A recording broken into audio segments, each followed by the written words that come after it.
Auditeurs et auditrices de la radio Gandal, bonsoir.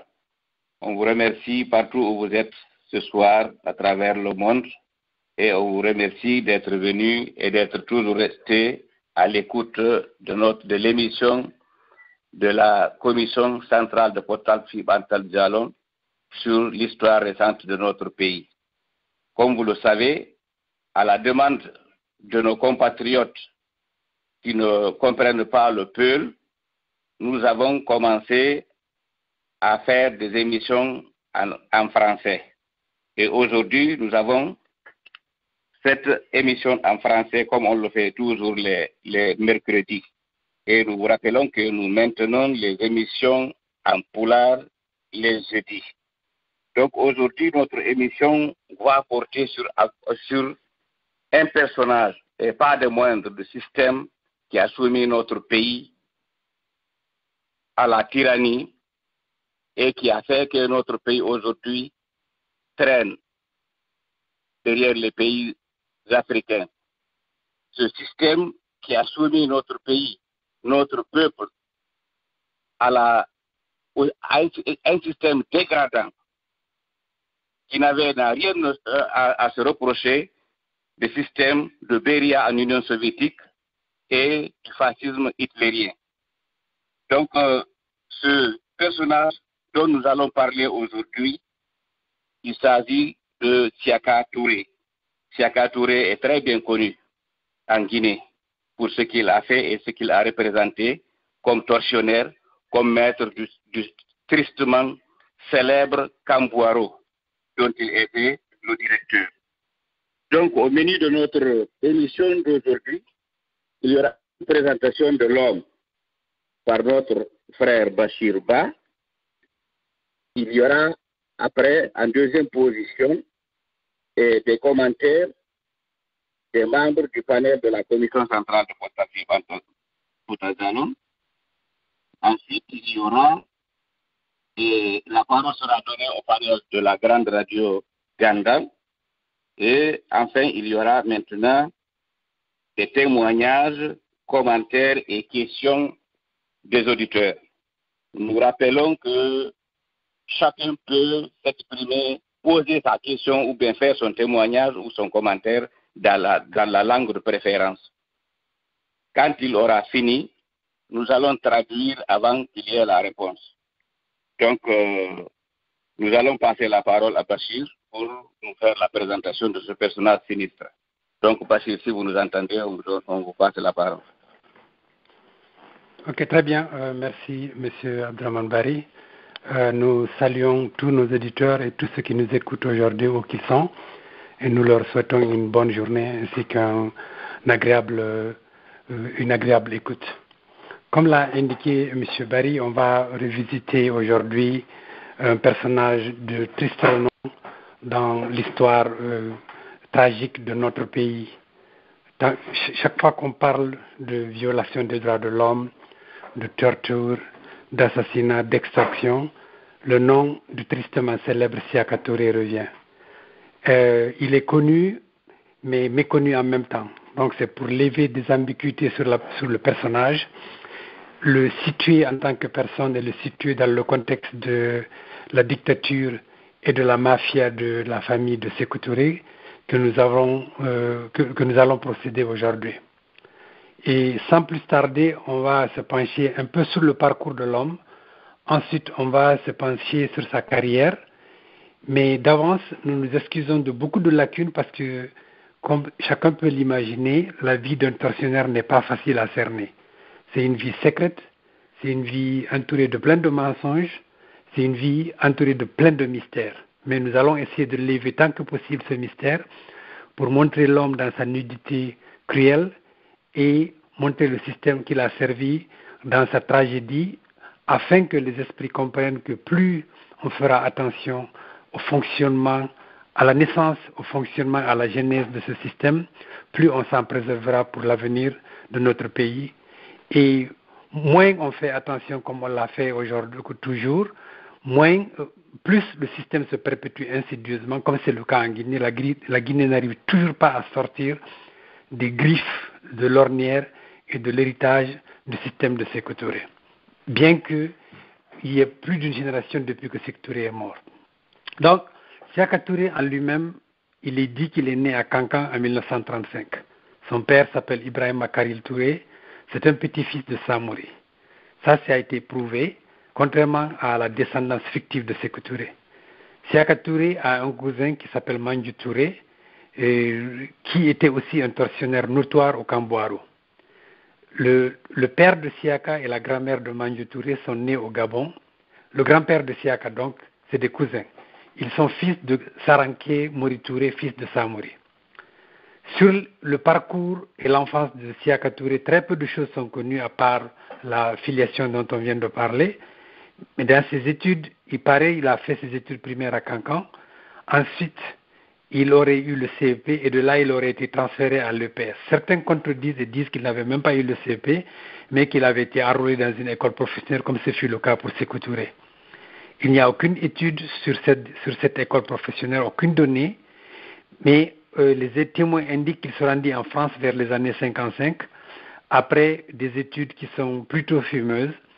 Là aussi, en France, il n'y a aucune donnée scolaire sur Siaka Touré, sur une école qu'il aurait fréquentée. Par contre, beaucoup de témoins indiquent qu'il il faisait de la noce à Paris, il était dans les boîtes de nuit avec des femmes blanches ou africaines. On ne lui connaît aucune profession, on ne lui connaît aucun diplôme. Et comme je l'ai indiqué plus tôt, sa parenté avec Sékou Touré, c'est quelque chose d'assez flou et de cultivé de façon très très savante pour s'aimer le flou. Parce que Sékou Touré veut se proclamer comme descendant de Samori. On a prouvé par toutes les discussions que ça ne peut être le cas, que c'est plus un enfant naturel qui est issu d'un autre fils et d'une servante de Samori. Mais Sékou Touré a cultivé ce mystère et cette alliance peut-être avec Siaka Touré pour se donner cette aura de descendant de Samori, sur lequel il est resté toujours assez flou. Donc, ces relations avec Sékou Touré sont fabriquées et c'est une confusion savamment entretenue qu'il faudra relever un jour si les historiens veulent faire le travail. Quant à la vie familiale de Siaka Touré, elle est aussi mystérieuse. Il y a beaucoup de données, il s'est marié à beaucoup de femmes. Et comme nous le verrons plus loin, l'une de ses faiblesses et l'une de ses obsessions aura été les femmes. Donc, son premier mariage, il se serait marié à une femme Peul, originaire du Mali. Elle est la mère d'un de ses enfants qu'on appelle Papa Touré et qui est aujourd'hui marié à une de nos sœurs Peul de l'Abbé. Et il a d'autres enfants qui étaient confiés à Mamadi Condé, qui était ancien ambassadeur de la Guinée en Amérique sous le régime du PDG. Et Mamadi Condé lui-même, c'est le beau-frère de Lansana Kouyaté, qui représente le parti de Lansana Kouyaté à la CENI aujourd'hui. Donc, on comprend très bien qu'ils gravitent toujours autour du pouvoir. Même s'ils n'ont pas le pouvoir, ils gravitent toujours autour du pouvoir, autour des partis politiques pour maintenir leur influence, ceux sur lesquels on doit payer une attention particulière. Parce qu'ils n'ont pas, comme les ambitions de la fille de Sékou Touré le montrent, ils ne veulent pas lâcher les privilèges dont ils ont joui pendant 26 ans et ils sont prêts, dès que l'occasion se présente, à revenir en Guinée pour faire régner le système qu'on a connu. Maintenant, pour Siaka, une fille de Siaka aussi est mariée au fils d'un de ses cousins. Il semblerait que le couple habite aux États-Unis dans la zone de Washington. Une autre fille de Siaka qu'il a eue avec une Française du nom de Anna Touré vit en Côte d'Ivoire. Siaka, en plus, le dernier ménage qu'on lui connaît est un ménage assez tragique parce qu'il s'était mis en ménage avec l'ancienne femme de Émile Condé quand celui-ci fut assassiné. Son nom est Aïssatou Diouma de Popodra et elle est la grande sœur de la femme d'un autre tristement célèbre tortionnaire du nom d'Émile Cissé dont on a parlé. Et il semblerait qu'il a eu des enfants avec cette femme d'Émile Condé. Cette femme avait déjà eu des enfants avec Émile Condé lui-même. Donc, on a ici la situation de frères de même mère dont l'un des parents est responsable de la mort des parents de l'autre. Ce qui est en soi un symbole de toute la tragédie qui s'est passée en Guinée, où des gens au pouvoir pendant 26 ans ont utilisé tous leurs moyens pour profiter de toutes les situations, venir tuer des hommes pour prendre leurs femmes, sans compter leurs biens. Donc, Siaka Touré est l'incarnation totale de cette perversion, de ce système pervers. Il n'y a pas d'autre mot pour l'appeler qu'un système pervers.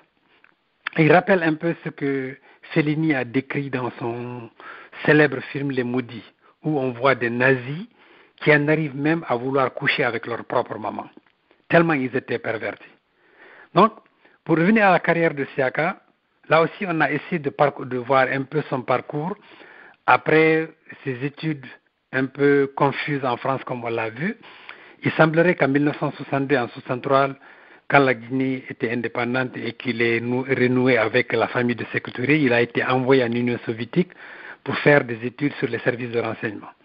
Certains indiquent aussi qu'il fit pendant cette période des stages de services secrets en Tchécoslovaquie. Et on reviendra un peu là-dessus rapidement, et si d'autres veulent donner des précisions. Ceci est extrêmement important parce que cette période, la Tchécoslovaquie était réputée pour avoir les meilleures polices pour les tortionnaires du monde. Donc, Siaka Touré retourne en 1964 ou en début 1965, là aussi, les données ne sont pas très précises. Et aussitôt à son retour, il est nommé comme officier au camp de la garde républicaine qui deviendra plus tard le camp Boiro. Et il fut de ceux qui, à cette époque déjà, décidèrent du sort des prisonniers politiques de 1961. On a un de nos parents, Elad Colon, dont on sait qu'il fut emprisonné dans la vague de fameux faux complots des enseignants de 1961. Lui-même, il a témoigné que Siaka fut de ceux qui décidèrent de les éparpiller à l'intérieur du pays alors qu'ils étaient emprisonnés au camp de la garde républicaine qui deviendra plus tard le camp Boiro. Et en 1968, il gravit les échelons, il est nommé commandant et il est chef du camp Boiro, du camp de la garde républicaine où on emprisonnait les prisonniers et qui deviendra l'année d'après 1969 le fameux camp Boiro, Mamadou Boiro.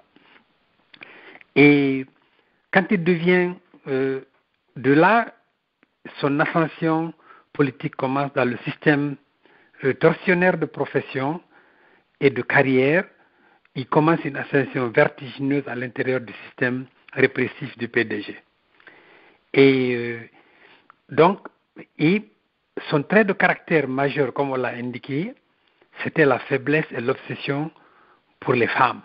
Et ensuite, sa faiblesse pour les biens matériels. Et comme il était incapable de travailler pour les avoir, il était réduit à voler et à voler carrément les biens de ceux qu'il arrêtait. Et comme il était obsédé par les femmes, on verra, c'est l'un des caractères les plus tragiques de la vie de Siaka Touré, c'est le fait qu'il ne s'arrêtait pas seulement à tuer, à torturer et à massacrer des gens, mais cyniquement, il venait profiter des femmes de ses victimes. Et l'exemple le plus patent, c'est celui qu'on a cité, qui se met en ménage avec la femme de Émile Condé, qui fut l'un des fondateurs du PDG, qui a cherché à introduire la démocratie au sein du PDG en essayant de diviser le pouvoir entre Saïfoulaye et Sékou Touré en 1962, comme on a eu à l'expliquer ici, et qui paiera cher sa prise de position politique. Il sera liquidé. Et le pire, c'est que Siaka Touré ira prendre sa femme et fera des enfants avec elle. Donc on trouve ici une perversion indescriptible d'un système qui n'a pas de nom. Et ensuite, le fait de vouloir s'approprier des biens des gens. On le sait, on a beaucoup d'exemples de gens, quand ils arrêtaient des gens, ils s'appropriaient non seulement de leurs femmes, ils s'appropriaient de leur maison, ils s'appropriaient de leur voiture, ils venaient démolir les coffres-forts pour voler tous les biens que ces gens-là avaient accumulés par un travail honnête. Et un troisième aspect extrêmement cynique de son caractère, c'est que quand il arrêtait des gens, il rendait visite à leurs femmes et il se positionnait un peu comme le bel ange qui vient, protecteur des personnes qui sont victimes et qui sont en prison. Connaissant jusqu'où les femmes étaient attachées à avoir de nouvelles de leur mari, il leur promettait monts et merveilles. Il poussait le cynisme jusqu'à leur dire de préparer des plats qu'il va se charger d'acheminer aux prisonniers, sans jamais permettre que ces femmes-là visitent les prisonniers, bien entendu. Et profitant de leur faiblesse, il arrivait à abuser d'elles. Et il a été prouvé que de temps en temps, il venait abuser des femmes victimes, usant de leur désir de retrouver leur mari, d'avoir des nouvelles de leur mari éploré, et qu'il prenait des prétendus cadeaux, alors que ces personnes sont soit en train d'être en train de subir la diète noire, la fameuse diète noire où on laissait des gens sans eau et sans nourriture pendant des mois, jusqu'à ce que certains en meurent, ou qu'ils avouent tout ce qu'ils voulaient qu'ils avouent. Alors que ces gens-là étaient soumis à la diète noire, ils allaient proposer à leurs femmes de préparer des plats qu'ils se chargeraient de leur envoyer. Alors que certains étaient déjà morts, enterrés,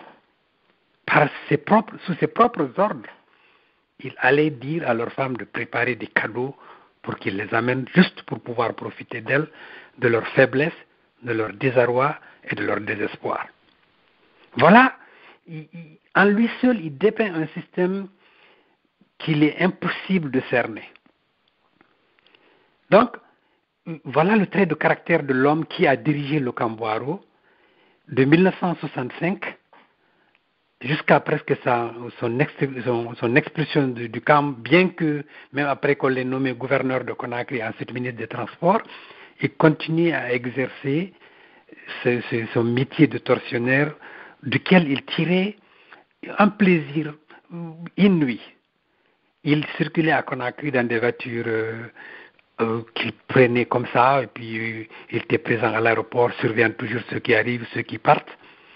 Et il avait réussi même à monter, utilisant son pouvoir immense, parce que dès qu'on l'entendait, capitaine Siaka Touré, comme les gens l'appelaient Fasiaka, dès qu'il venait quelque part, c'était la peur, la consternation.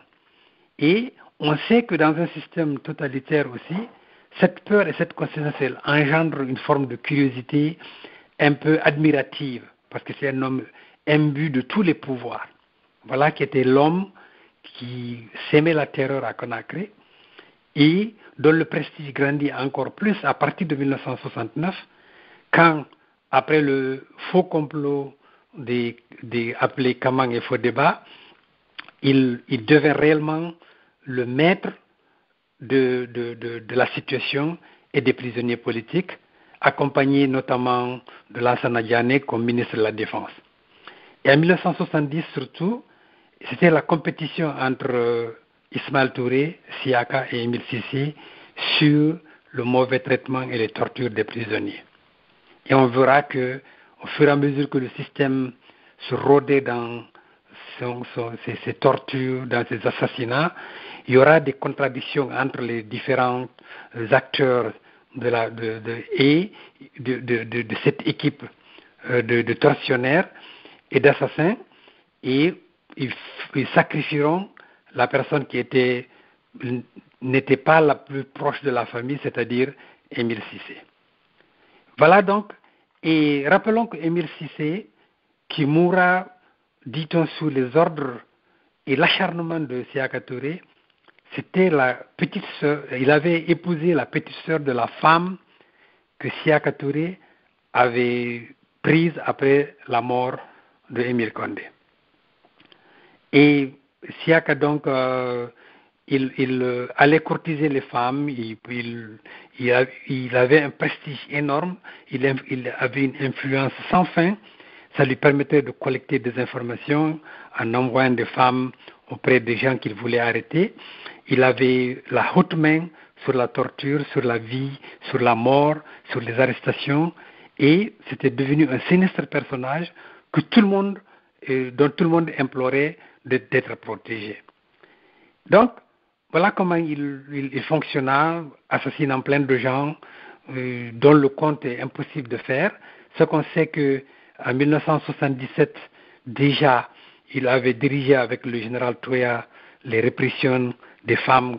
On a dit que plus de 400 femmes avaient été exécutées. Et il avait ordonné aussi l'exécution des militaires qui avaient refusé de tirer sur les femmes à Zérekoré lors des manifestations, des révoltes de 1977. Et ensuite, on nous a raconté que certaines femmes qui arrivaient quand même à soudoyer des tortionnaires qui étaient sous les ordres de Siaka Touré pour avoir des nouvelles de leur mari ou leur envoyer des petites victuailles. Quand il a appris ça, il a fait fusiller ces militaires qui cherchaient à rendre service à des femmes qui étaient éplorées et qui ne savaient pas par quel moyen passer pour avoir des nouvelles de leur mari. Il a participé à la fabrication de tous les complots et il a participé à la répression les plus féroces et il a recruté, il a formé des réseaux de femmes qu'il envoie à l'extérieur pour être des troupes auprès de l'opposition. Et aujourd'hui, ce qui est étonnant, c'est que beaucoup de ces femmes-là, qui sont connues pour avoir été exilées, gravitent autour dans le gouvernement d'Alpha Condé ou dans l'administration d'Alpha Condé. Ce qui, quand même, est une présomption assez sérieuse du fait que Alpha Condé était de mèche avec Sékou Touré, comme ça a été avancé par beaucoup de gens. Et donc c'est comme ça qu'il a régné. Et quand Amnesty International, quand les tortures, les assassinats, les violations des droits de l'homme en Guinée ont fait l'objet de publicité internationale, le nom de Siaka apparaissait partout. Sékou Touré, à ce moment, l'a tiré du Camboiro, bien qu'il ait gardé ses services et qu'il avait la haute main sur tout ce qui était service secret, il a nommé gouverneur de Conakry pour quelques années ou quelques mois, je ne sais pas exactement. Et après, il a été promu comme ministre des Transports. Et quand Sékou Touré est mort en 1984, il était ministre des Transports. Mais ce qui est détonnant, après le coup d'État des Conté et de Yara en 1980, Siaka ne fut pas immédiatement arrêté. Et la raison, c'est peut-être pas étonnant, et la raison est que on sait que les Siaka Touré, que Siaka Touré commandait les Yara et les Conté au Camboiro. C'était ces hommes de paille, c'était des hommes de main qui faisaient l'exécution des hautes œuvres quand ils ne voulaient pas se mouiller. Donc, les Yara, les Lansana Conté, les Kabassan et autres étaient sous ces ordres, donc ils l'ont ménagé. Mais, comme il était arrogant, comme il se croit intouchable, il a voulu organiser un contre-coup.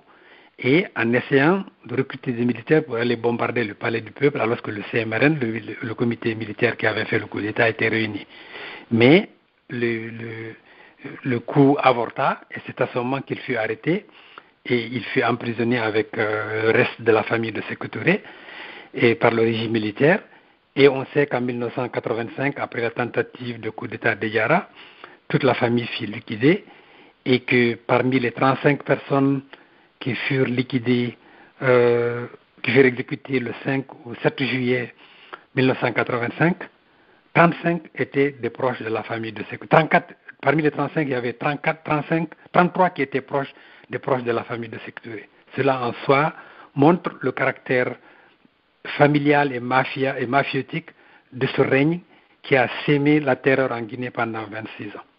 Il y avait que, sur les 35 qu'on a exécutés, comme je l'ai dit, 33 étaient des gens proches de la famille de Sékou Touré. Il y avait un Soussou dont je ne me rappelle pas le nom, mais j'aurai l'occasion de le faire, j'espère, dans un article dont on m'a parlé, et qui était d'une férocité encore pire que celle de Siaka Touré. Il paraît que Siaka n'avait peur que de ce gars-là, parce que ce gars pouvait tuer quelqu'un en rien. Donc, voilà une présentation, je dirais pas succincte, de la vie de Siaka Touré telle qu'on a pu la documenter. Et je suis sûr qu'il y a des gens qui peuvent nous rajouter sur tout ce qu'on a oublié ou corriger des erreurs qu'on aurait commises. Donc, je vous remets la parole et je vous remercie beaucoup de votre attention. Merci. Merci, Bassir, pour la présentation. Donc, nous allons passer la parole maintenant au panel de la commission centrale de Portal Fondamental pour le dialogue. Donc, M. Diallo, si vous nous écoutez, on va vous donner la parole. Alors, je vous écoute. Vous m'entendez? Oui, on vous entend. Oui, d'accord. Oui, d'accord. Alors, vraiment, Bachir, merci beaucoup pour cette présentation. C'est combien il est difficile d'avoir des renseignements sur ces personnes-là, les gens comme Siaka. Mais bon, avant de commencer, je vais d'abord remercier encore M. Barry aussi pour l'introduction. Et toujours remercier le Radio Fréquence Gandal pour leur disponibilité et le grand service qu'ils rendent au public guinéen. Donc, franchement, il est difficile de relater, pénible de relater l'histoire de la Guinée, et surtout quand on parle de ces personnes lugubres comme Siaka Touré. Les gens qui ont mené les tortures au Camboiro, les gens qui étaient au comité révolutionnaire, qui arrêtaient et jugeaient les gens au Camboiro, avaient perdu toute humanité. Siaka en particulier vivait de l'autre côté du mur du Camboiro, tout juste derrière le mur au bord de la mer. Et retenez bien qu'il allait dîner chez lui, sachant qu'il y a des gens qui étaient sous la diète noire, qui étaient privés d'eau et de nourriture de l'autre côté du mur. Et qu'il n'avait aucun état d'âme, il allait dîner tranquillement là-bas et revenir encore torturer les gens. Et c'est lui aussi qui supervisait l'extraction des personnes qu'on devait exécuter. Et chaque fois qu'il décidait d'exécuter les gens, c'est lui qui vérifiait la liste. Et il passait en revue toutes les personnes, parce que quand on devait exécuter les gens, on venait les sortir de leurs cellules, on les attachait comme des animaux et on les jetait dans les camions. Mais comme il le faisait la nuit, et ça se relatait dans le livre La vérité du ministre, c'est Siaka qui venait avec une torche et vérifier les visages des gens pour s'assurer que ce sont les personnes qu'on devait exécuter, qui devaient être embarquées dans le camion. Et une fois qu'il décide que oui, c'est bien la personne, on prenait la personne, on la jetait dans le camion comme un sac. Donc, et en 1970, après le débarquement des Portugais, vous savez ils avaient exécuté des gens à travers la Guinée, à part ceux qu'on avait exécutés au pont du 8 novembre là-bas, et on avait exécuté des personnes dans toutes les régions de la Guinée. Et c'est Siaka Touré qui accompagnait ce cortège-là, celui qui a amené toutes ces personnes dans les régions-là pour les faire exécuter. Et je me rappelle, quelqu'un m'avait raconté, une personne de Kissidougou, quand il est arrivé à Kissidougou avec les gens qu'on devait exécuter là-bas, il est allé saluer une de ses tantes. C'était la nuit, il était arrivé la nuit, et sa tante lui a demandé, qu'est-ce qui t'amène ici? Il dit, non, je suis venu pour prendre les gens qu'on doit exécuter ici. Sa tante lui a dit, Amalenke, Siaka. Cela veut dire que, Siaka, mais tu fais un travail qui commet des péchés énormes en faisant ce genre de travail. Donc sa tante était vraiment choquée et lui a fait des remontrances. Alors, mais malgré tout, il a continué cette vie-là jusqu'au jour où Sékou Touré est mort et on l'a arrêté, et lui aussi on l'a passé par les armes. Mais je vais tout simplement aussi mettre l'accent sur ce que Bachir a montré ici. Parce qu'il poussait le cynisme jusqu'à aller et faire la cour aux femmes des détenus politiques, en profitant de cette faiblesse qu'elles ont parce que leur mari est en prison. Et il allait faisant semblant qu'il avait de la sympathie pour ces gens-là. Et il allait s'approcher de ces femmes, profiter de leur moment de faiblesse pour sortir avec elles, pour coucher avec elles. Et ça, c'est quand même la chose la plus cynique qu'on peut penser. Ce personnage est sans état d'âme. Et ce n'est pas limité à lui. Beaucoup de gens qui ont travaillé, qui étaient au Camboiro, qui étaient de ce régime-là, qui étaient chargés de commerce et crimes-là, ils sont comportés de la même façon avec leurs victimes, ou les épouses de leurs victimes, ou les familles de leurs victimes. Et ils ont profité aussi de ce système-là pour s'enrichir. Je me rappelle, à cette période-là en Guinée, si tu devais envoyer un colis ou une marchandise quelconque en Guinée, il faut aller écrire sur la marchandise le nom de Siaka Touré, sur les paquets. Si tu importais, si jamais pour ceux qui avaient le petit privilège de s'acheter une voiture à l'extérieur, quand elle arrivait au port de Conakry, il fallait la mettre sous le nom de Siaka pour qu'elle rentre dans le pays. Et lui, il circulait, il roulait dans cette voiture le temps que ça lui plaisait, et puis après, s'il décide de rendre la voiture au propriétaire, il le faisait. Je me rappelle aussi à Conakry, il circulait dans une voiture qui n'avait pas une plaque d'immatriculation. C'est-à-dire, il ne prenait même pas la peine d'aller faire immatriculer une voiture. Donc, quand on voyait une voiture rouler à Conakry sans plaque d'immatriculation, on savait que c'est Siaka qui en était le propriétaire, ou c'est lui qui conduisait la voiture. Donc, c'est ce bonhomme-là qui était chargé, qui était le commandant du Camboiro, du sinistre Camboiro, et qui a pratiquement supervisé toutes ces exécutions. Et pendant ce temps, et pendant cette période où ils avaient imposé les langues nationales qu'on appelle aujourd'hui dans le jargon guinéen Kokolala, il avait ses enfants ici à Washington. C'est l'ambassadeur Mamadi Kone. Donc, eux, ils imposent une formation au rabais aux enfants guinéens et ils enlèvent leurs enfants de la Guinée et les amènent en Amérique, ici ou à l'étranger, en France, pour les former. Alors qu'ils condamnaient ces pays qu'ils traitaient d'impérialistes, capitalistes, néocolonialistes et tous les noms que vous voulez. Alors c'est ça l'hypocrisie et le paradoxe de ce système-là. D'un côté, on détruit l'enseignement et la formation scolaire en Guinée.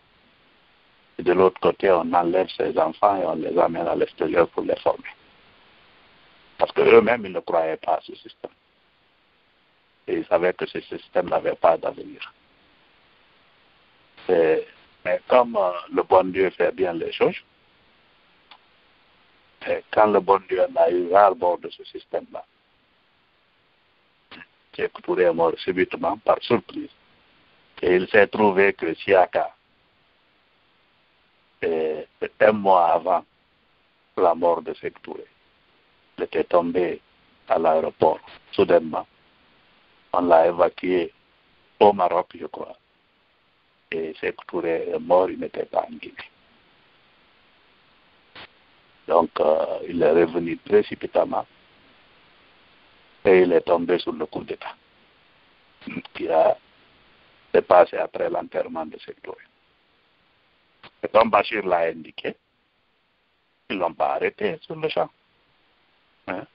Ils l'ont laissé tourner la main, ils le surveillaient quand même, parce qu'ils savaient qui il était.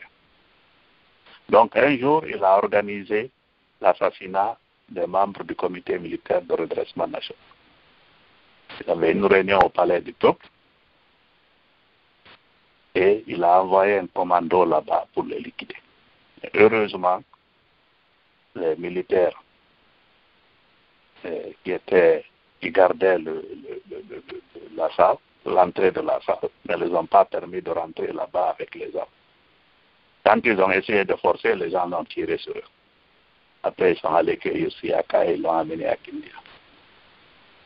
Alors, après un an, après l'affaire Diarra, on les a tous ramassés et ils les ont exécutés. Ils les ont exécutés sans jugement, ce qui est regrettable. Que nous aurions souhaité qu'il y ait un jugement. Parce qu'aujourd'hui, tous les négationnistes du régime, tous les révisionnistes sont en train de dire que c'est ceci ou cela.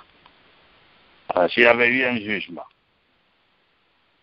ce jour, on n'a pas permis à ces révisionnistes-là de revenir aujourd'hui, essayer de redorer l'image de Sékou Touré ou de son régime. C'est ce que moi je regrette. Mais ces gens-là ont été exécutés par le même système qu'ils ont créé. Parce que c'est eux qui ont habitué les Guinéens à tuer des Guinéens sans qu'il y ait un jugement. C'est eux qui ont habitué à ce que l'État tue en Guinée sans qu'on juge les gens. Et c'est ce qui continue aujourd'hui. Alors, c'est ce que j'avais ajouté ici. Et c'est bien qu'on fasse ces émissions-là.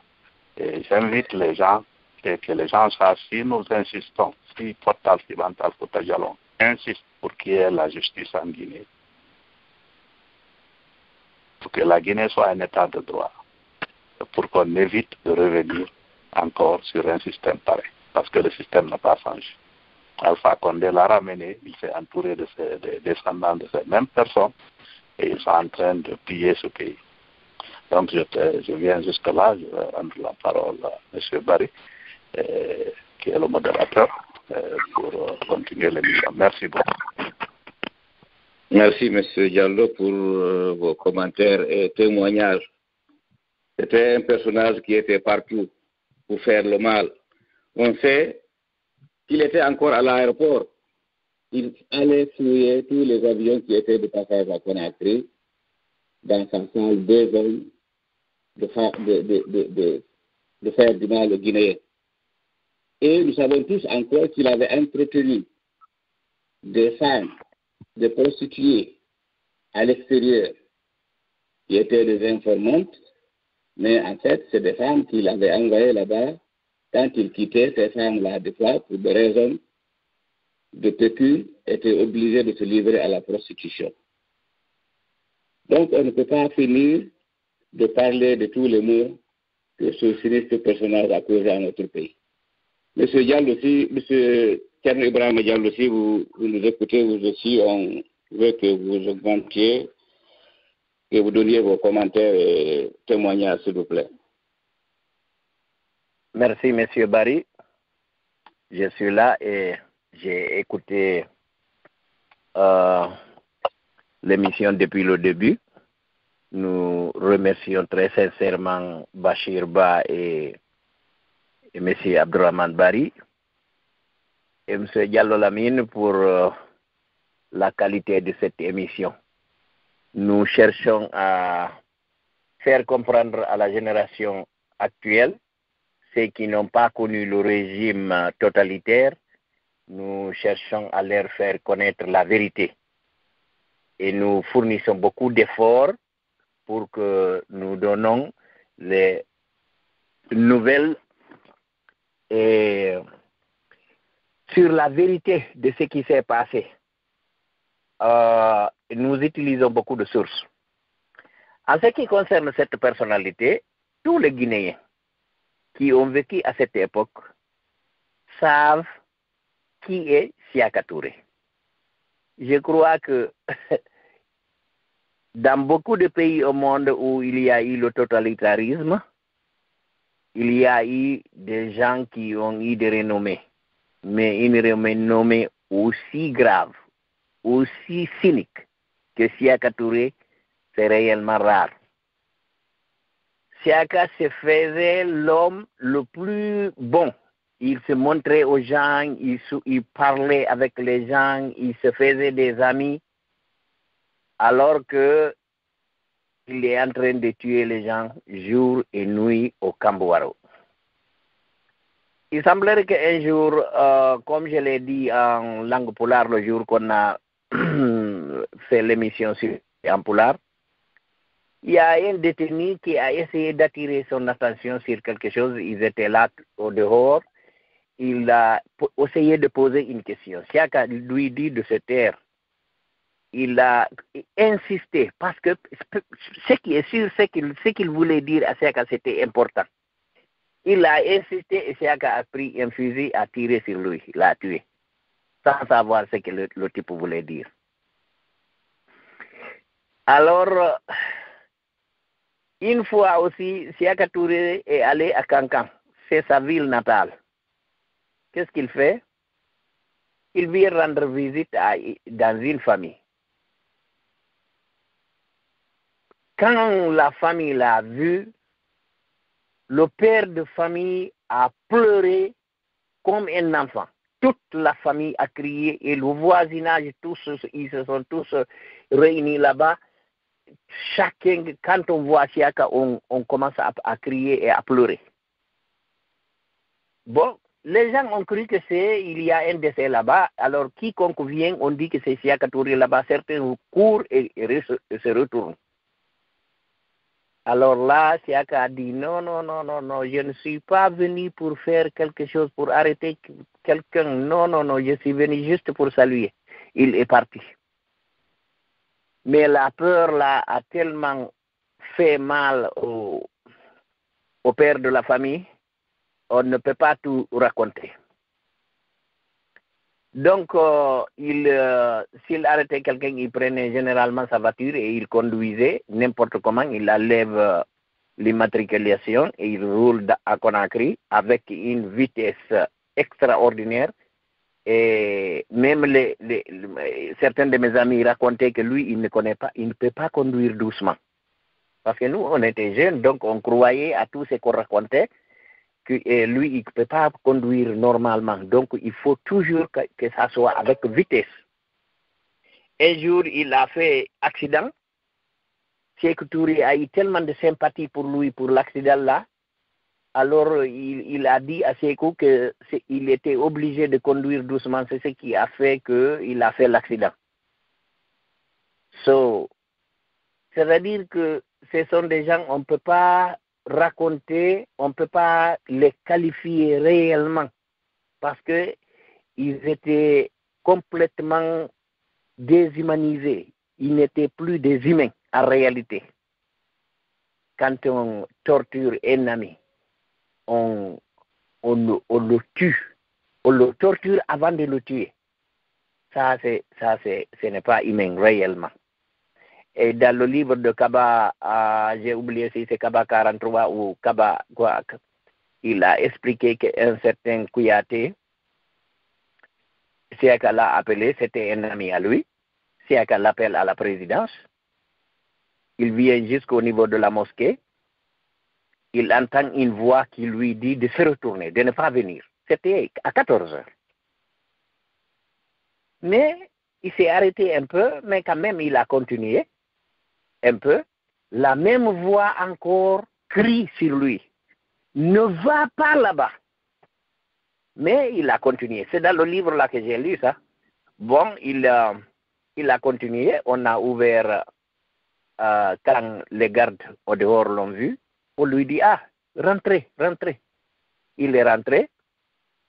C'était son dernier moment de vie. Il est rentré, il a été torturé jusqu'à ce qu'il a été tué là-bas. Siaka a pris sa voiture. Alors que c'était un grand ami à lui, un grand ami à la famille de Sékou. Ils l'ont massacré là-bas pour rien. Donc ça, c'était le genre de personnage qui était Siaka Touré, un criminel. Alors, on ne peut pas le qualifier. C'est tout ce que j'avais à dire sur Siaka Touré. Je vous remercie. Merci, M. Diallo. Elas Ankara, je ne sais pas si vous voyez M. Elas Ba de Washington, pour que lui aussi, il ajoute quelques mots sur ce personnage qui a incarné la terreur dans notre pays.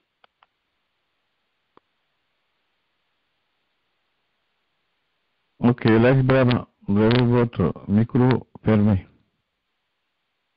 de votre côté. Alors, là, Ibrahim? Oui, non, moi je crois qu'il s'agissait de Eladji Ba à Washington, le doyen de Washington. Allez-y, Eladji Ibrahim, Boston, s'il vous plaît. Ok. Est-ce que vous m'entendez? Oui, on t'entend. Entendons, c'est le tour du panel de fréquence Gandal. Allez-y. Oui. Oui. Ok, je vous remercie et bonsoir à tout le monde, bonsoir à la commission centrale et bonsoir aux auditeurs. Je sais que beaucoup d'oreilles sont tournées surtout vers ce chapitre-là, chapitre intitulé Siaka Touré. C'est une personnalité qui était vraiment complexe aussi. De la même façon que M. Bachir l'a dit en introduction, on connaît très peu de Siaka dans sa vie de collégien, lycéen ou bien d'étudiant. Seulement est-il que on sait qu'il est allé en Union soviétique. Semble aussi qu'il était passé en Tchécoslovaquie. Il y a eu des confirmations pour la Tchécoslovaquie parce que lorsqu'il y a des gardiens de Boireau qui ont confirmé que Dr Kozel, d'origine tchèque, qui était un chasseur de nazis en mission à Cancan, qui était sur les traces de Seibol, alias Bruno Freytag, avait été logé à la villa Gemayel, à la Kamel. Et dans cette villa, Siaka et le docteur Kozel ont eu à concevoir ce plan d'épuration, c'est-à-dire le programme des arrestations, comment cibler les gens qu'il faut arrêter pour épurer le parti ou le pays. Alors les gens ont vu parler, ils ont entendu parler tchèque. Donc ça prouve qu'il a fait une formation en Tchécoslovaquie. L'Union soviétique, c'est assez connu, c'est vrai. Et puis, personnellement, je ne l'ai connu que qu'en 1964. 64. Et ça encore, c'est parce que j'ai une tante qui était mariée dans la famille des Touré. Kélétiki Touré, le petit frère de Petit Touré. Manjou, dont on m'a parlé aussi en début d'émission, avait un autre cousin du nom de Manjou qui habitait en face de nous à la SIG, Madina. J'ai approché aussi Siaka lorsqu'il était lieutenant entre 65 et 70. Il a eu le grade de capitaine après les événements de 70. Lieutenant 2 galons parce que lorsque je rentrais à Cancan, par avion, et toujours à l'aéroport avec ces 2 galons ou bien en tenue civile. Il était très remarquable, je dis bien remarquable, de par sa taille, son charme, et puis l'épaisseur de ses lunettes. Portait des lunettes pharmaceutiques assez épaisses à l'époque, ou encore c'est le monsieur qui aimait les mettre sur le crâne. À telle enseigne que certains disaient qu'en te voyant mettre les lunettes comme ça, on dit « Ah, tu les fais à la Siaka ».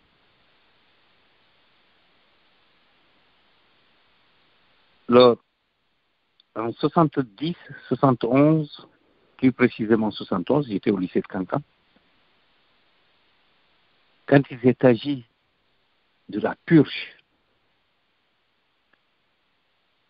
des responsables politiques de Cancan, le bureau fédéral de Cancan,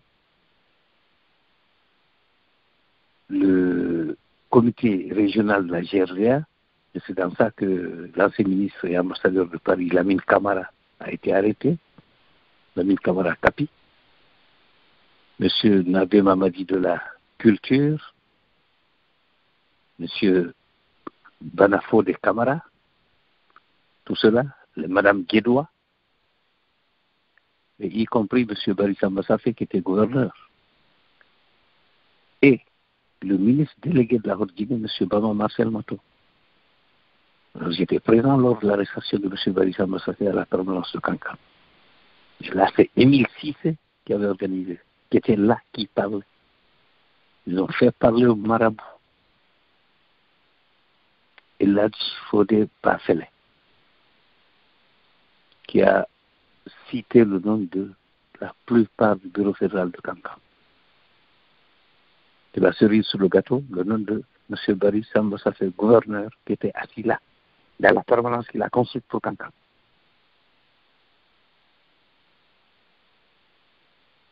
C'est vrai que Siaka aimait les voitures. Il aimait les femmes. Il aimait aussi. Il était toujours bien habillé, tiré à 4 épingles. Comme il a été dit, bon charmeur, une voix doucereuse, parle pas fort, mais c'était une terreur douce. Siaka Touré chez quelqu'un, c'était la panique. Partout, il y avait ce qu'on appelle la bonne chère, que ce soit femme de détenu ou jeune fille qui monte. Siaka venait là. Il avait un complice, c'est bien, le commandant Kabasan Keïta. Parce qu'après les événements de 1977, c'est-à-dire le mouvement des femmes, Siaka a été nommé gouverneur de Conakry. Il était toujours fort. Il avait une emprise toujours sur le camp. Parce qu'il en était le régisseur.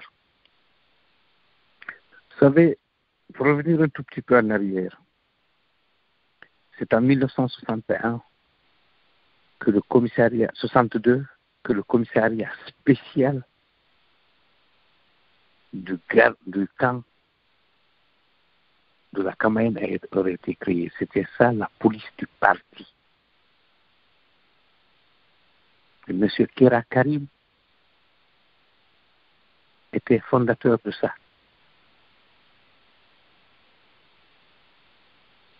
J'étais en prison avec un monsieur qui a servi là, du nom de Cissé Ibrahim, qui était aussi membre fondateur de la police d'État, la section vérification générale.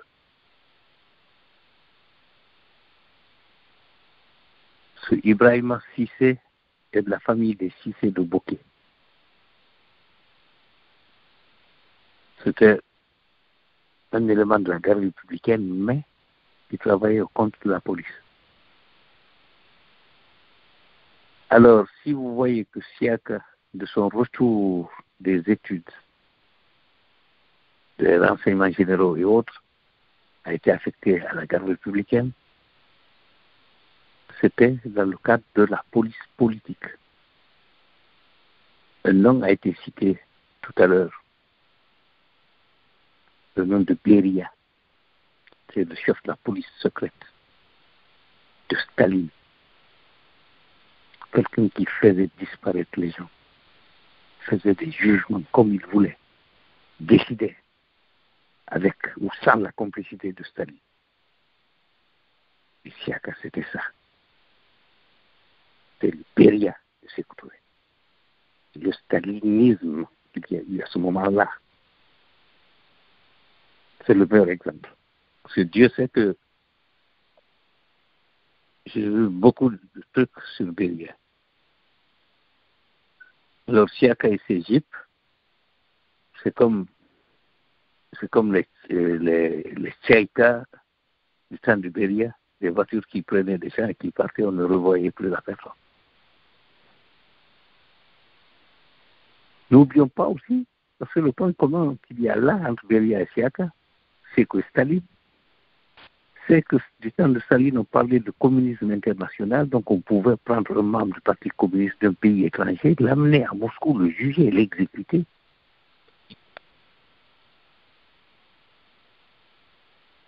La similitude avec Conakry, c'est que Conakry fasse arrêter des Ghanéens qui ont demandé à Kourouma qu'ils voulaient rentrer au pays. On les envoie les mains au bloc à Boiro, et beaucoup ont lu comment Un autre est mort. Il a même accéléré sa mort parce qu'il a dit que le fusil, le métal, ne lui fait rien. À coup de gourdin jusqu'il a mort s'en est suivi. Il a vu beaucoup de choses, il a connu beaucoup de choses, Siaka. Il a fait beaucoup de choses. Je vous dis, la bonne chère, ce n'était pas que les mariés, même les jeunes filles. Alors là, et pour confirmer ce que M. Ibrahima Diallo a dit tout à l'heure, il fallait toujours mettre le nom de Siaka, il fallait toujours faire comprendre que c'est de la famille de Siaka et autres. Et vous avez vu en Guinée, les papiers de la voiture. Ah non, vous ne savez pas, c'est la voiture de la sœur. Quelle sœur? La femme du commissaire. Voilà. Il y a longtemps que ça a commencé. Lors de Siaka, à Lansana Conté, à Diara Traoré, mes frères et sœurs, c'est pas gai, hein. Et la course qu'il y a eu aussi, c'est la même course effrénée entre Émile Cissé et Siaka. C'était à qui tire le premier. Siaka a ouvert la guerre à la police d'État. Le comité révolutionnaire, qui est la police du parti, s'est senti piégé avec la création de la police d'État en 1972. Ils ont diminué beaucoup les prérogatives de la police d'État, qui s'est retrouvée sous le contrôle du comité révolutionnaire. C'est d'une subtilité politique très élevée qu'ils ont installé là, et que les dirigeants actuels de Guinée n'ont pas la finesse d'esprit de copier. Si c'est des Madifindianais qui veulent refaire l'histoire, réécrire l'histoire, ce n'est pas grave. La mémoire commune est là, tout le monde ne meurt pas ensemble. Il est vrai aussi que lorsque Siaka venait pour faire une procédure de libération qui se faisait de nuit, il appelait les individus, chaque individu, il l'appelait 2 fois, jamais 3 fois. Et si la personne ne sort pas entre-temps et qu'il appelle une autre personne, celle qui a retardé restera jusqu'à la prochaine libération. Et comme c'était du 22 novembre au 14 mai, du 14 mai au 22 novembre, donc 6 mois. Les gardes ont tellement eu peur de lui qu'ils l'ont appelé Yanani. C'est-à-dire, tu as 2 yeux, il a 2 yeux. Mais il capte les tiens, il s'en sert en plus les siens pour avoir 4 yeux. Il croyait qu'il avait de la magie, de la même façon que le pays.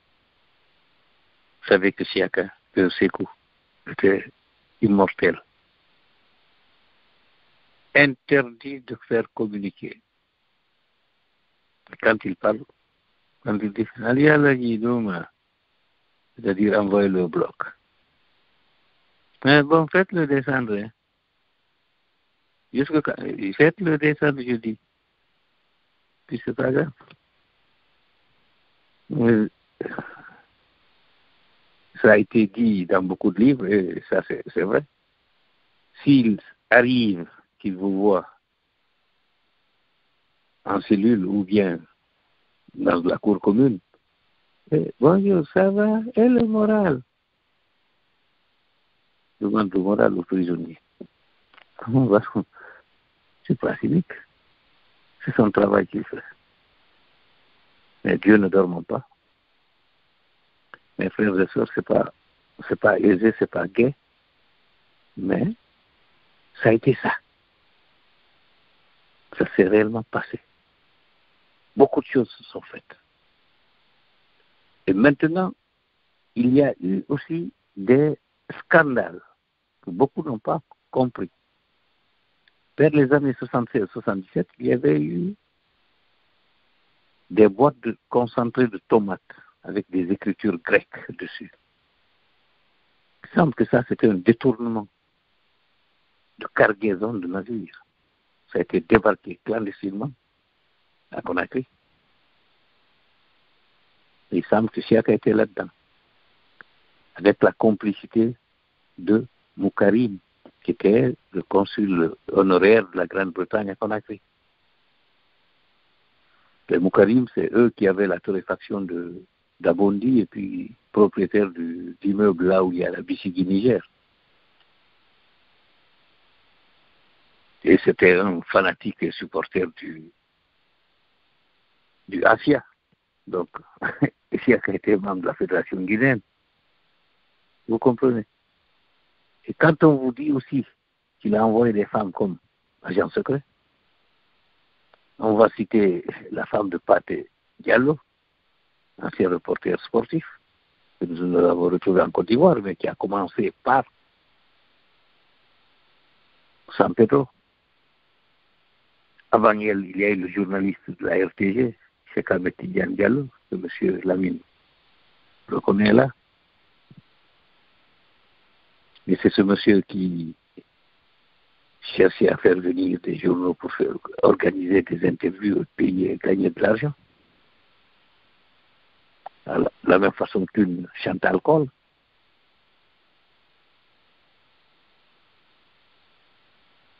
Et aussi, avec Air Guinée, le 737 qu'Air Guinée avait acheté, c'est Siaka qui est venu le réceptionner au Canada, pas aux États-Unis.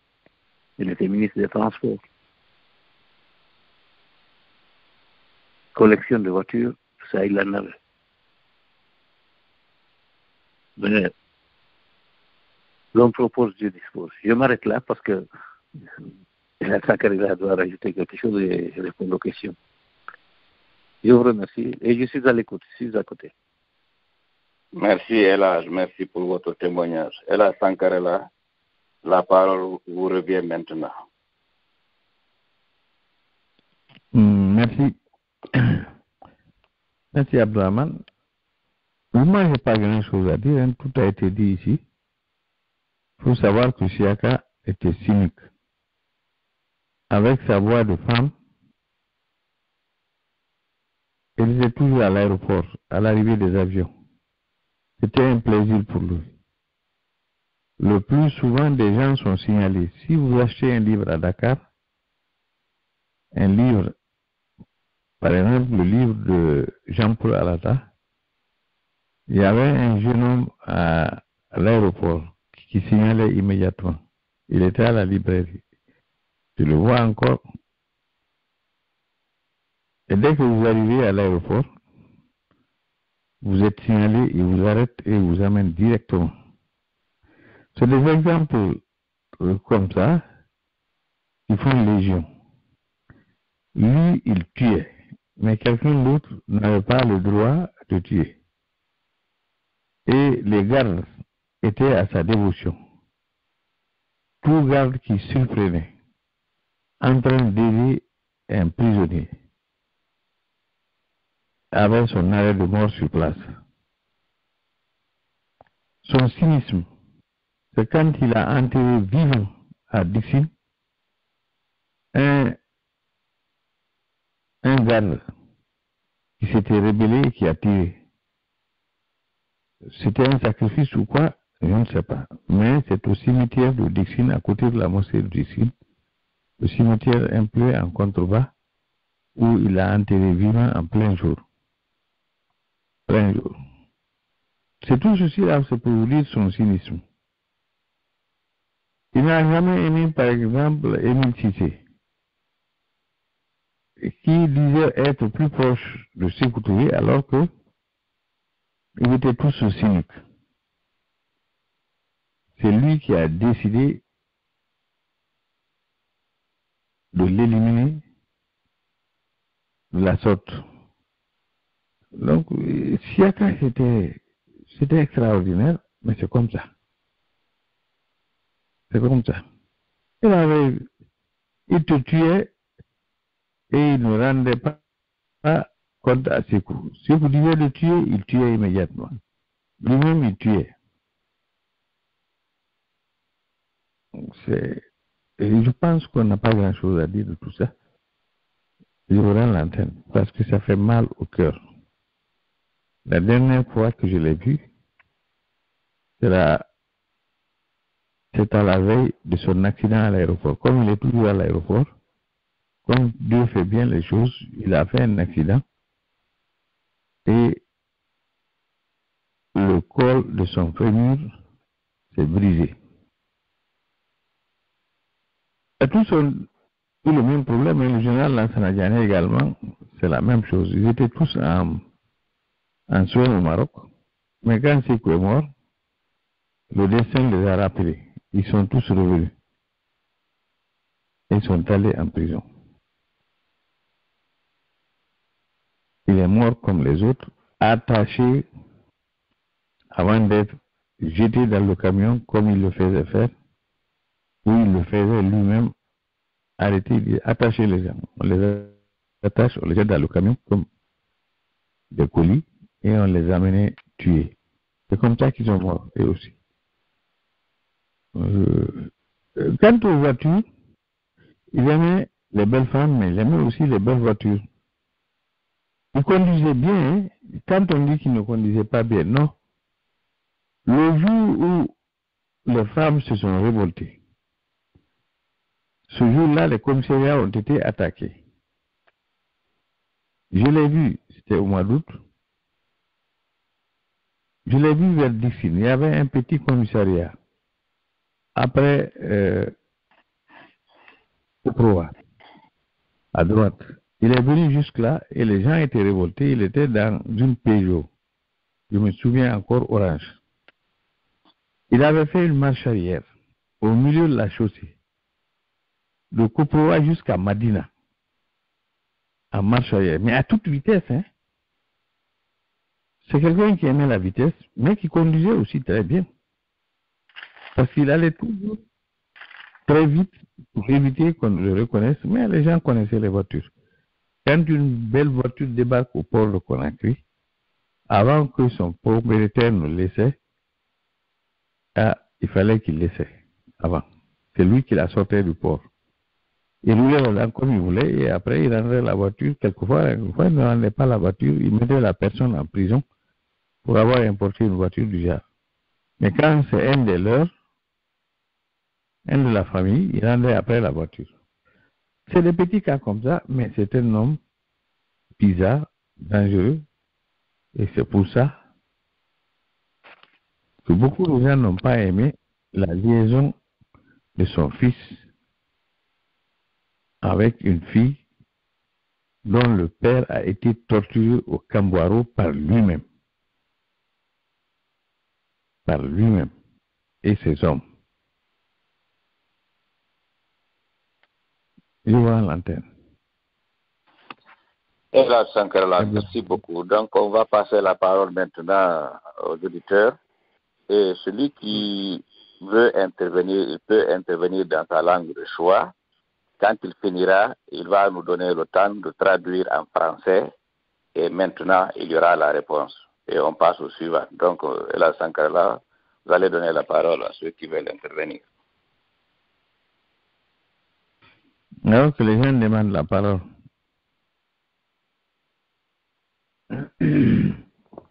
On attend qu'on demande, mais je crois que les gens sont tellement dépassés.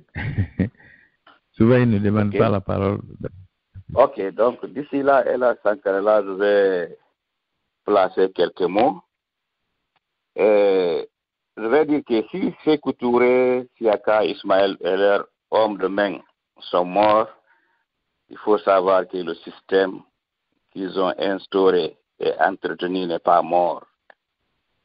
Parce que toujours dans notre pays, et la Sankara, il y a des exécutions sommaires. Il y a des prisonniers politiques.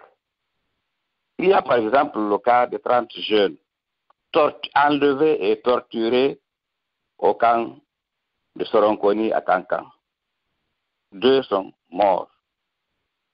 Il y a également cette affaire triste de Zogota où on est allé tard dans la nuit pour réveiller des gens qui dormaient paisiblement, on les décapite.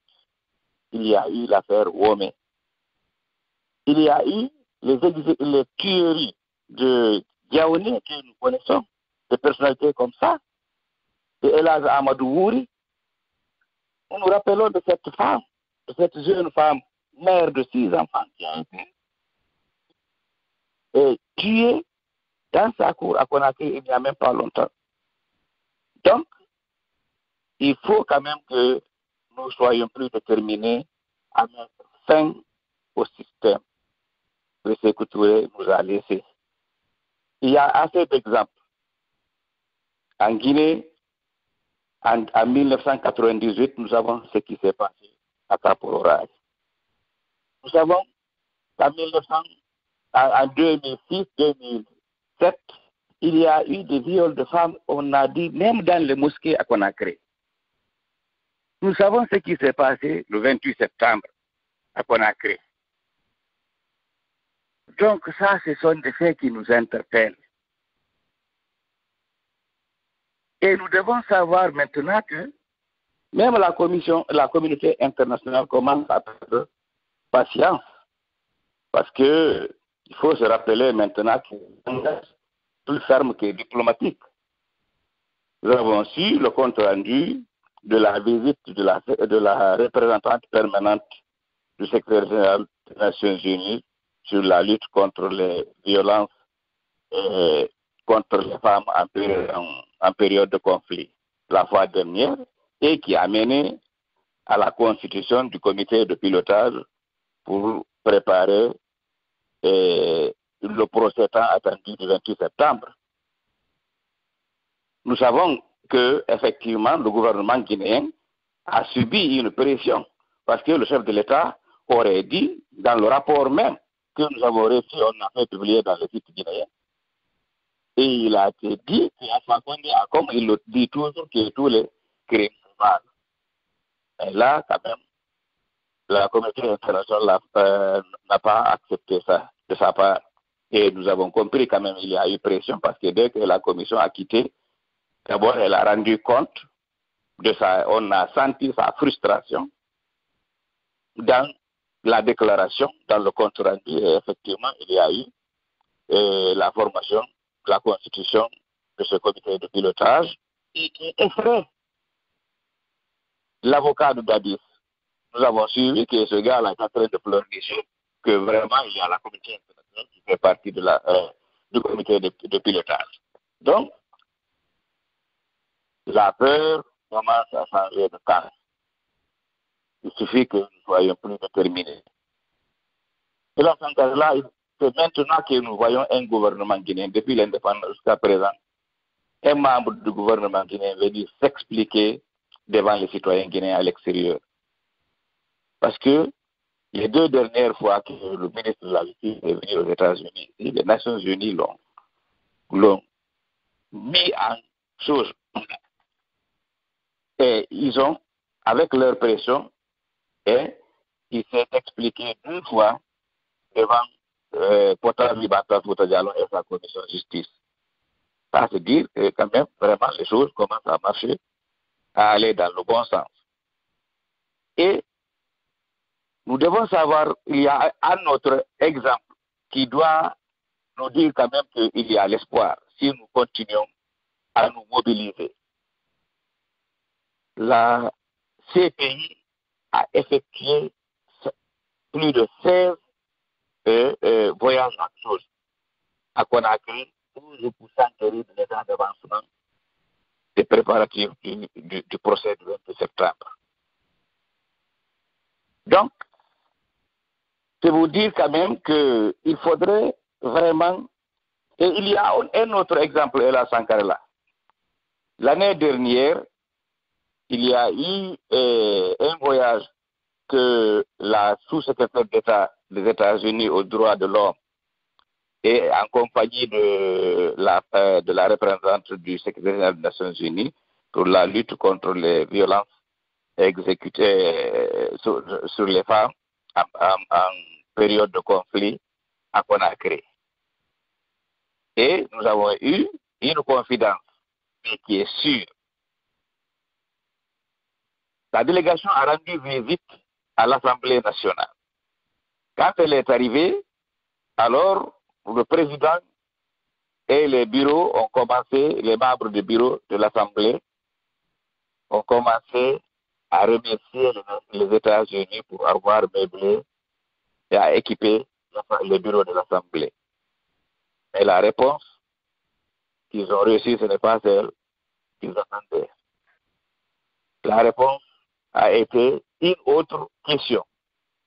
En leur demandant, on leur a dit d'abord qu'ils ne sont pas allés là-bas pour être remerciés, parce que ce n'est pas ce qu'ils cherchent, mais qu'est-ce qu'ils sont en train de faire de l'attente de leur mandat, ceux qui les ont élus pour ne pas demander, pour demander des comptes au gouvernement dans le cadre du procès. Donc voilà, ça c'est pour vous dire quand même que l'espoir commence à naître et que nous devons avoir plus de détermination.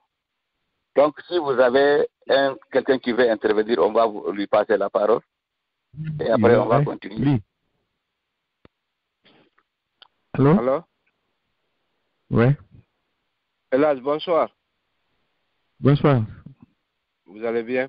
Moi, je voudrais savoir, le jour où il y a eu l'explosion au camp Keme-Brema, j'étais là-bas, je suis le Kenya. Mais je voudrais savoir, avant l'explosion, à qui, entre Ismaël Touré et Siaka Touré, on a mis le couteau sur les yeux pour gâter un œil avant de les envoyer au champ de tir du camp Keme-Brema.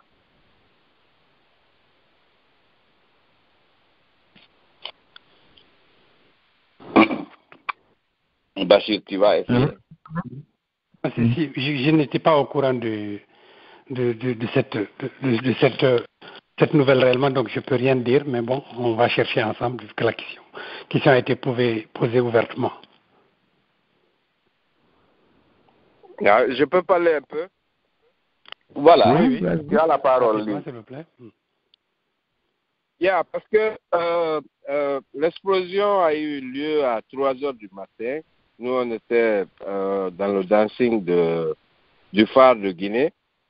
Mm-hmm. Il paraît que, mais je ne vais pas dire son nom, c'est un général maintenant, il est retraité. Mais il paraît qu'ils ont enlevé un œil entre Siaka et Ismaël au camp Keme-Brema là-bas, avant de les envoyer au champ de tir. Donc, je ne vais pas dire le nom du général actuellement, mais je pense bien que c'était à Ismaël, parce que Ismaël a fait à un de ses oncles. Je ne sais pas si vous avez les nouvelles. Non, c'est bien de poser la question ouvertement, comme ça. Allô? Si des gens sont au courant. Oui, allô, vas-y. Oui, moi aussi j'ai entendu les mêmes rumeurs. En fait, l'exécution leur exécution a été extrêmement cruelle. Mais c'est cette culture qu'ils ont créée en Guinée, sous le régime de Sékou. Donc, c'est le même traitement qu'ils ont eu. Ces gens avaient pratiquement tué des personnes dans toutes les familles guinéennes. Ils ont créé des victimes dans toutes les familles et dans beaucoup de familles. Donc, quand les gens ont mis la main sur eux, ils ont passé un sale quart d'heure. Effectivement, j'ai entendu ces rumeurs qu'on lui avait arraché les yeux à lui et Ismaël avant de l'exécuter. Mais tout ça, vous savez, tout ça, ça dénote l'état sauvage dans lequel la Guinée était tombée à cause du régime de Sékou. Parce que toutes ces personnes qui étaient au camp là-bas, c'est des gens que pratiquement le régime de Sékou avait recrutés. Parce que finalement, ils avaient pratiquement éliminé tout le monde d'avance. Donc, c'est vrai, ils ont suivi le traitement qu'ils ont toujours inflicté aux autres. Et nous, ce que nous souhaitons franchement, c'est que la Guinée sorte de ce cycle de violence-là et de rétribution. pour qu'on ait un état de droit là-bas. Et ça ne peut avoir lieu que si on arrive à faire la lumière sur ce qui s'est passé sous le régime de Sékou Touré. C'est la seule façon de comprendre et de mettre fin à ce système de violence qui existe dans ce pays. Parce que jusqu'à présent, en Guinée, l'État tue avec impunité. M. Barry vient de citer le cas de Zogota, on a le cas de Soronkoni, on a la disparition, l'assassinat de M. Tchermal Diaoné à Conakry, la dame Boiro a été assassinée en plein jour. Et tout ça, c'est parce que jusqu'à présent, cette culture de la violence de l'État est en Guinée. Elle n'a pas changé. Et c'est ce que nous devons combattre. Moi, c'est tout ce que j'ai à dire. Franchement, je ne prends aucun plaisir à savoir comment on a torturé un être humain. Nous aussi, nous ne prenons aucun plaisir à ça. Nous voulons que tout ça cesse pour qu'on ait un pays sain, un pays où il fait bon vivre. Parce que les Guinéens, en général, de façon générale, sont de bons vivants. C'est un peu laborieux. On n'a pas eu la chance, on a toujours eu des gouvernements voyous là-bas. Et c'est ça le malheur de la Guinée. Merci. Merci. Okay. Ça, c'est une réponse. Ouais. Allez-y. 7497.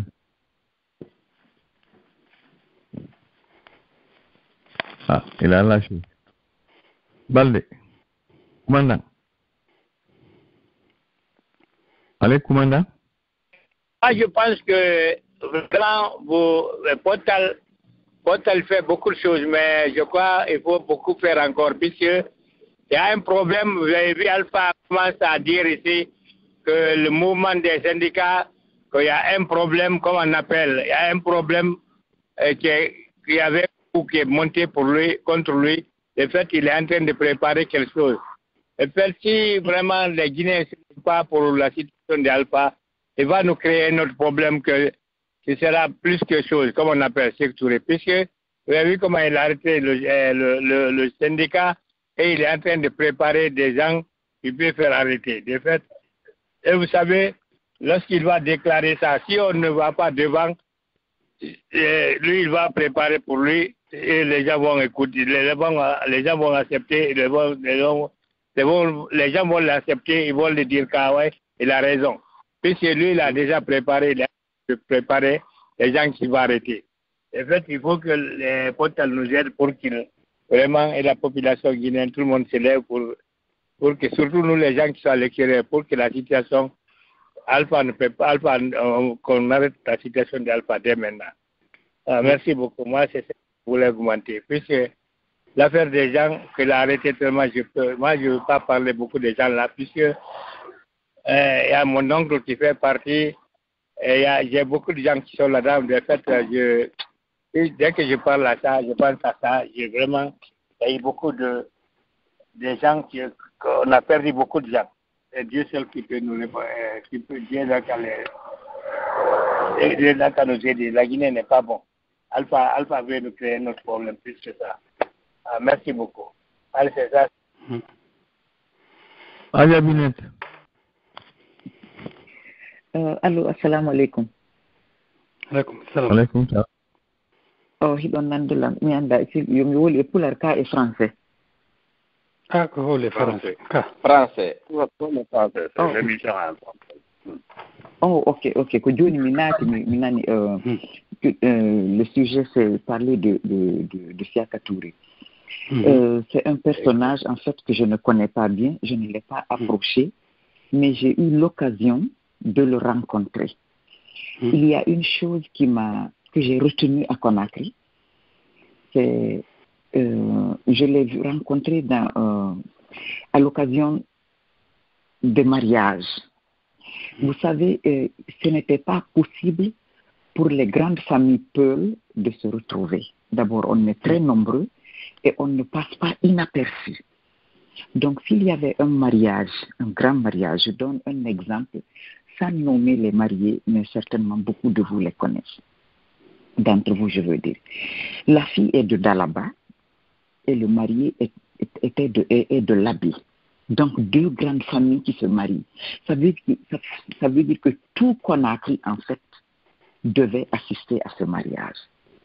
Et il ne devait pas y avoir du monde, surtout seulement que les peuls se retrouvent.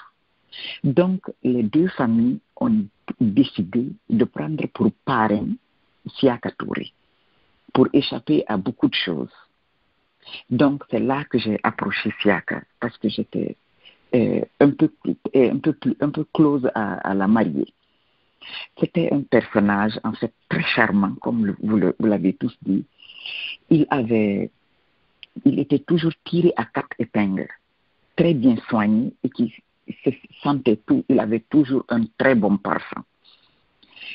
Et ça m'a frappé que ce soit lui qui n'est pas en fait lié ni au marié ni à la mariée, mais c'était pour échapper à ce que la police ou les militaires viennent pour entourer et assister à ce mariage jusqu'à ce qu'il y ait des gaffes. Donc, ce que je veux dire par là, si les deux familles ont choisi ce personnage, c'était pour une question de sécurité. Évidemment, il n'est pas resté très longtemps après la signature. Vous savez, chez nous, c'est toujours la famille de la fille qui reçoit et qui fait une réception. Il est venu rester un temps.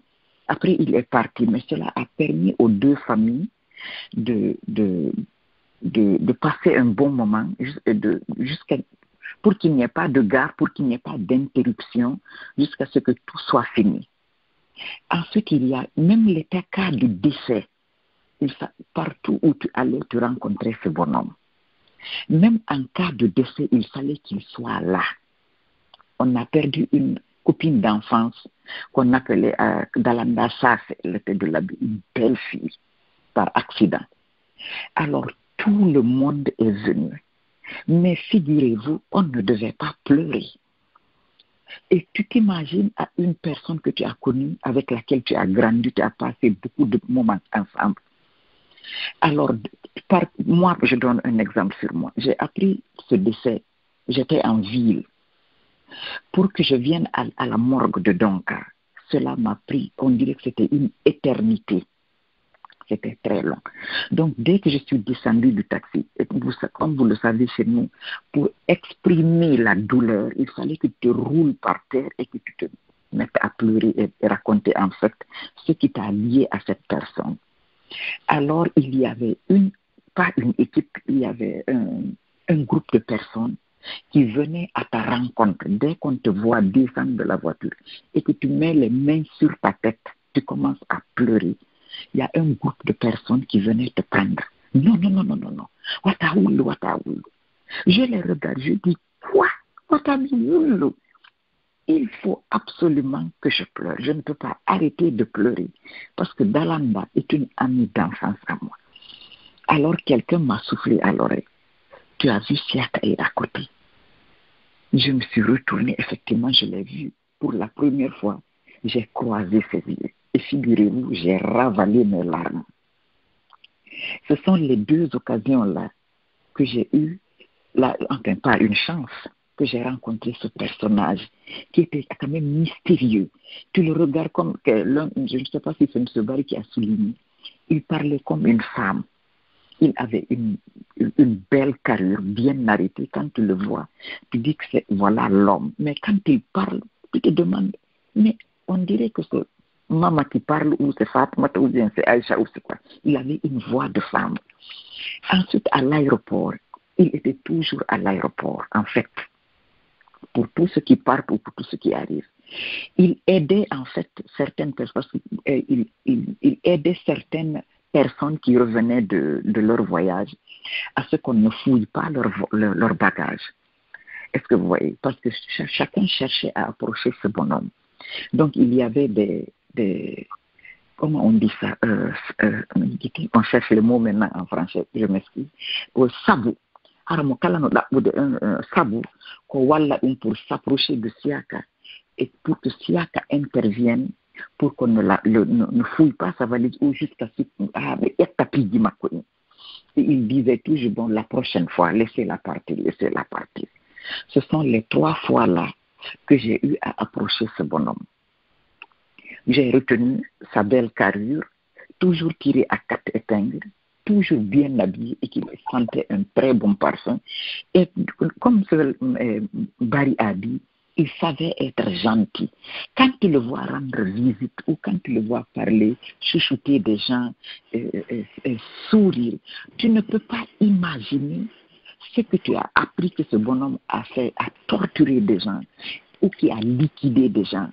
Parce que ce qu'on a appris, ce qu'il faisait la nuit, soit il tuait la veille pour rendre visite à la famille le lendemain, ou il commence par rendre visite à la famille. Il paraît, que Dieu me pardonne, il venait même dire à la famille, à la femme, ton mari réclame la sauce au feuille. Il cherchait à savoir en fait ce que le mari aimait.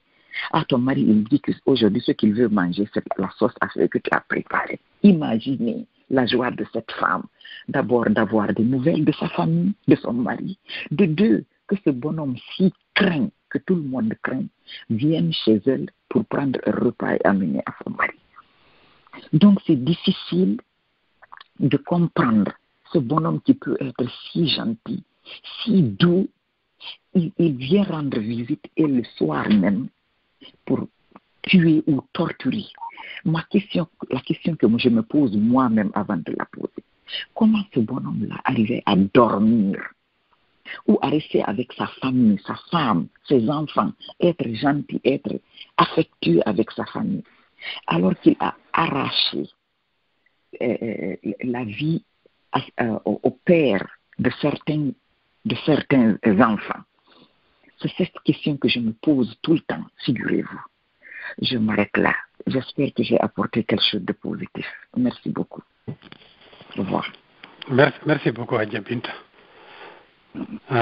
Non, mais c'est un témoignage éloquent, mais c'est ce qu'on appelle psychopathes, des gens qui n'ont aucun sens du remords. Ils font des actes selon leurs désirs et leurs calculs, mais ils n'ont aucun sens du remords. Et c'était le cas. Et les régimes dictatoriaux, surtout totalitaires, sont capables de les identifier, de les promouvoir et de les utiliser pour se perpétuer à jamais. C'est ce qui est arrivé à la Guinée. Et il y en a plein. Donc c'est pas étonnant. Psychologiquement, on sait comment ils fonctionnent. Ils n'ont aucun sens du remords. Donc c'est celui qui a le sens du remords qui peut se dire, ah, j'ai fait ça, je ne peux pas faire ça, ou bien qui regrette, mais ils n'ont aucun sens du remords. Et puis ils fonctionnent mécaniquement en fonction d'un dessin qui est très préétabli, qui est d'utiliser les autres et de les assujettir. Merci. Il y a une autre question qu'elle a posée. Oui, allez-y. Je disais que Hadja Binette a posé une autre question là. Comment ça se passe avec sa femme? Ce que je voudrais apprendre à Hadja Binette, c'est que la femme du commandant Siaka est une policière aussi. Donc, c'est policier qui a marié policière. Donc, ça va. Ok. Sa première femme, tu veux dire? Oui, la malienne. Là. D'accord. Vous avez étudié dans la même école. C'est là où ils se sont rencontrés. Ah, d'accord. Ok. Ouais. C'est l'Union Guinée-Mali quoi qui marchait. Exact. Le Mali. Voilà, c'est ça. Et après le redressement, elle était au commissariat de la routière du chemin de fer. Ah bon, ah, d'accord. Oui. On va tout simplement préciser à Diabinta qu'on a mentionné ici que ces gens-là ont perdu toute humanité. On a mentionné le fait que dans l'introduction de Bachir, la présentation de Bachir plutôt, que Siaka, non seulement il a fait il visitait les familles des victimes, mais aussi il a épousé l'une des femmes de ses victimes, l'une de ses victimes. Donc, ça a été mentionné ici. Donc, ce monsieur n'avait été sans état d'âme, c'est tout. À l'extérieur, il il apparaissait comme un homme gentil et bienveillant, et alors que c'était tout simplement une tricherie. Les gens expliquent le fait qu'on ne l'ait pas arrêté au début parce que tout le monde pensait que c'était un gars gentil. Tu sais, c'est la symbolique de la bête. Puis il y a la symbolique du refoulement. On ne fait pas faire de la psychologie de comptoir ici, mais une personne efféminée qui a besoin de prouver qu'elle est forte peut aussi être d'une cruauté et qui a dû subir des choses peut-être du fait qu'elle était efféminée qu'on ne peut pas nommer ici, peut devenir une bête capable de se transformer en agneau d'un moment et puis en panthère sauvage dans l'autre. En dragon rapidement. Donc il y a tous ces facteurs de ces personnes efféminées qui ont des vies, des orientations sexuelles très ambiguës qu'il faut mettre en compte pour expliquer un jour peut-être le profil de l'homme. Oui.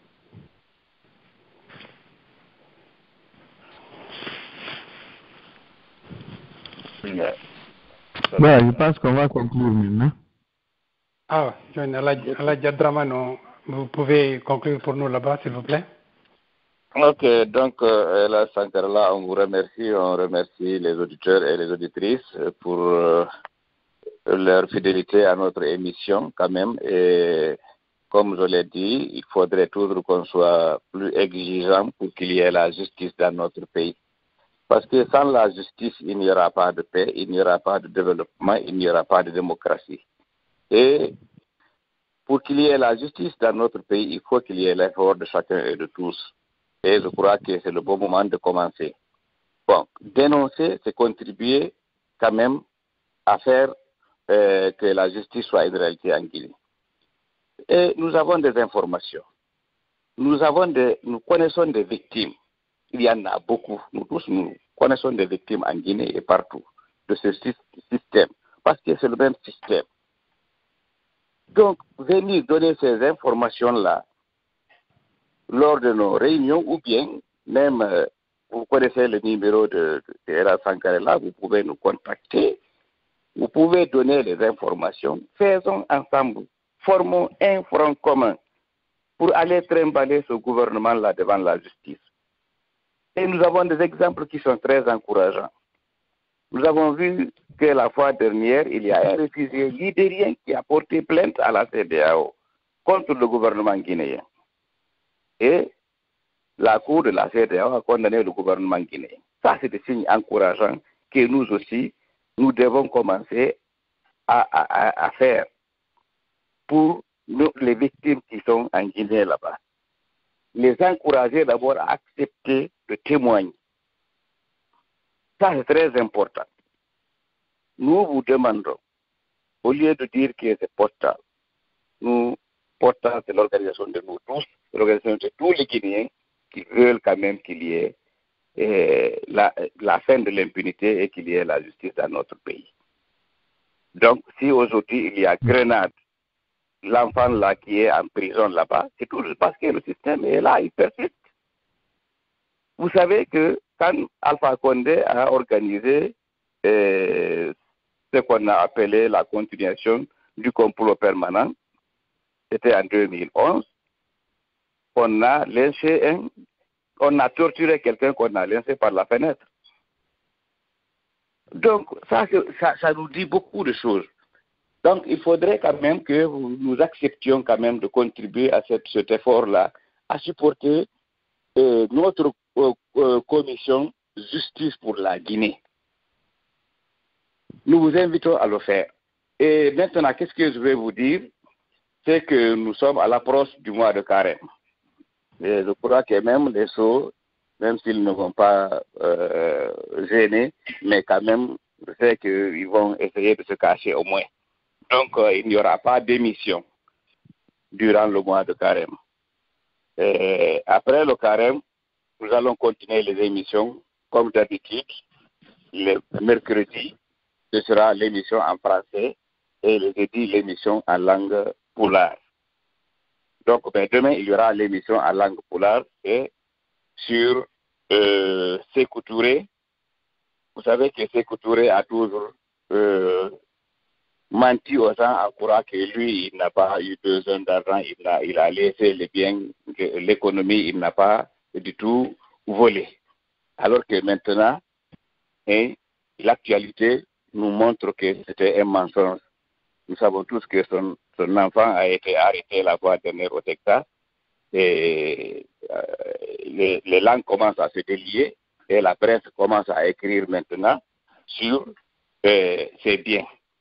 Donc, c'est pourquoi il y a eu des recherches et demain, à partir de 22h30, encore, on aura un débat sur la gestion de Sékou Touré sur le plan économique.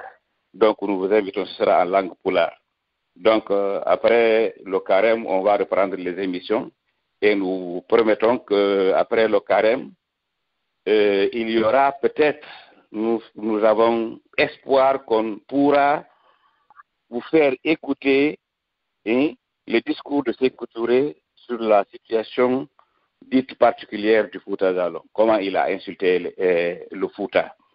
Donc, nous l'espérons. Donc, on vous souhaite de passer un bon carême et nous demandons les Sceaux aussi d'accepter cette fois-ci de faire le carême. Et nous remercions tout le monde et on vous dit à demain.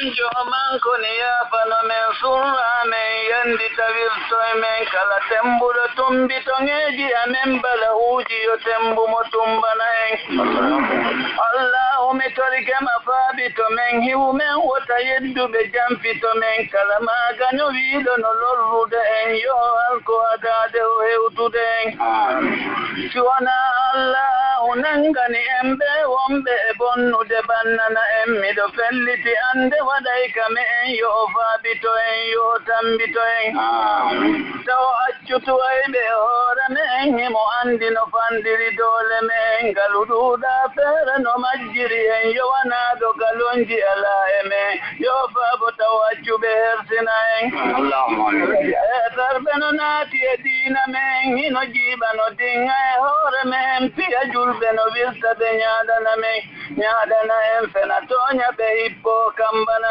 en jara jeena no murtina ɓiɓɓe men kala jannguɗo alqur'ana men hadi bonki ɓe fuɗɗa ɓe en nora en jooman suuɗaaki ma nde amen gasataka mi holle ko an tagi men hiɗareeni ko yedduɓe jinsata men kono jooman waawuɗo yottano men jooman suuɗaaki ma ande amen gasataka mi holle ko an tagi men hiɗareeni ko yedduɓe jinsata men kono jooman waawuɗo yottano men amin ya